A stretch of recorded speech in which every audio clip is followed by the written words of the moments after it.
So one of the books I read this summer, and I don't really read a lot, but one of the books I got was this book called The Boys of Riverside. I'm not sure if anyone's ever heard of this book. It's about this football team from California, high school team, and they're trying to go for the state championship. But there's something different about this team. They're all deaf. It's an entirely deaf team. High school kids trying to go for the state championship, and this reporter kind of follows them throughout the entire year and for a few years. And you just hear, like, in the book, the coach, who's also deaf, is talking about how much these guys are training. So this takes place right after COVID. It's like 2021. And he's saying how out of shape all these guys were. Like, they put on 10, 15 pounds during COVID doing absolutely nothing, as many of us did. And he talks about the first week of practice out in California, hot, hazy, and their guys are they're sweating, they're puking their guts out, all these things. But you see the progression of these guys throughout the whole season and how they get all the way to the state championship. And they don't win the first one, but they end up going for the next two, and they win it. And the coach consistently throughout the book talks about discipline. And that's what these readings are talking about today, about what is true Christian discipline and dedication and hard work. All of us know that anything worth having in life takes hard work, doesn't it? Like anything, even when you're young. Think about if you're trying to be first chair for violin in the orchestra, well, there's no way you can get it if you never practice scales, you don't practice every day, you're not taking out and tuning your violin, you're never going to get first chair. Only takes hard work. This week coming up, the week before school, everyone's favorite time of the year, I guess. All these high schools are going to have preseason practice, tryouts, football, soccer, field hockey. And the kids who worked hard this summer, who were lifting weights and conditioning and running, it's going to be a very easy week for them. But what about the kids that don't, who haven't trained at all?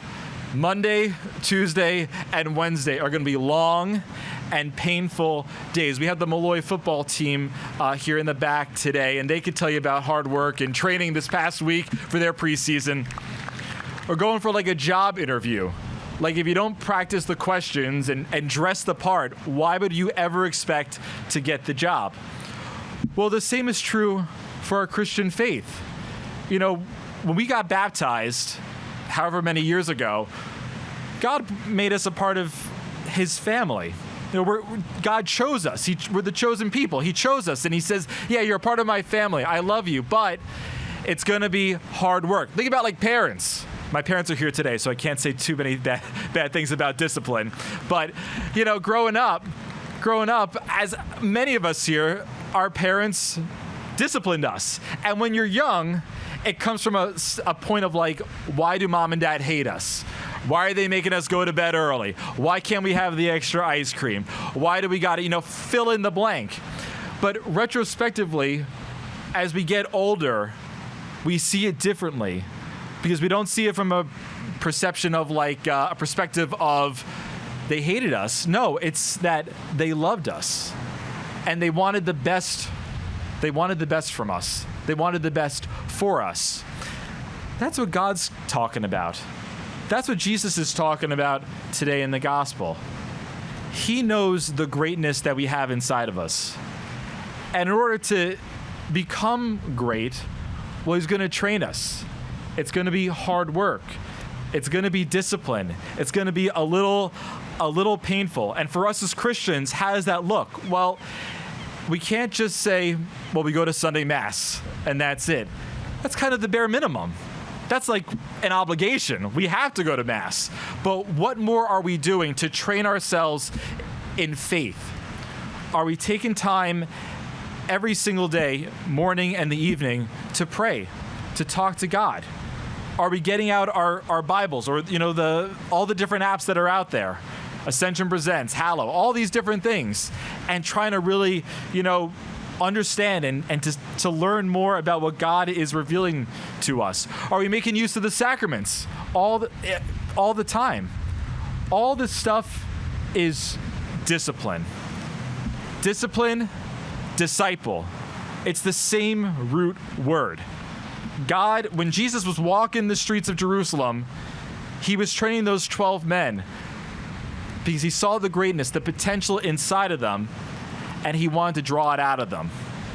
Like what a coach does for their athletes. Like what parents do for their children. Because anyone who's a parent here, you all know the potential your kids have, right? Whatever realm it's in, whether it's in studies, in art, music, whatever, you see the potential. But what do kids always do? We always try to find the easy way out, right? And that breeds like laziness. And it's very easy in our society to have that. Because it's what goes in, anything goes in our society, and you get everything in return. But there was a time in our society where people were disciplined and hardworking, that they literally had to work for their food. Farmers, that if they were going to eat at the end of the day, well, they better start early in the morning and getting ready. Well, the same is true with our faith. In the gospel, this guy comes up to him and says, "Who's going to be saved?" And many of us will say, well, most people will be saved because most people are good. But what does Jesus say? Strive to enter through the narrow gate. These past couple of weekends, the Gospels have been like tough love Jesus, haven't they? Like it's kind of like Jesus giving us like tough lessons in life. And tonight is one more example of that.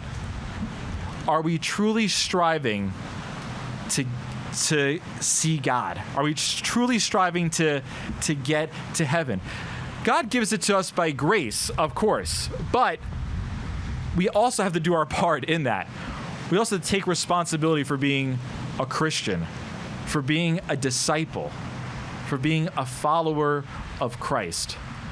There's nothing better than being a Christian. It's the best thing in the world. But if we're not doing our part and we're not trying to live a disciplined life, it's not going to be a great life. I think back to my 4th grade teacher. She was really tough. She was a very tough teacher. Always gave if other classes had 30 minutes of homework, we had 45 minutes of homework.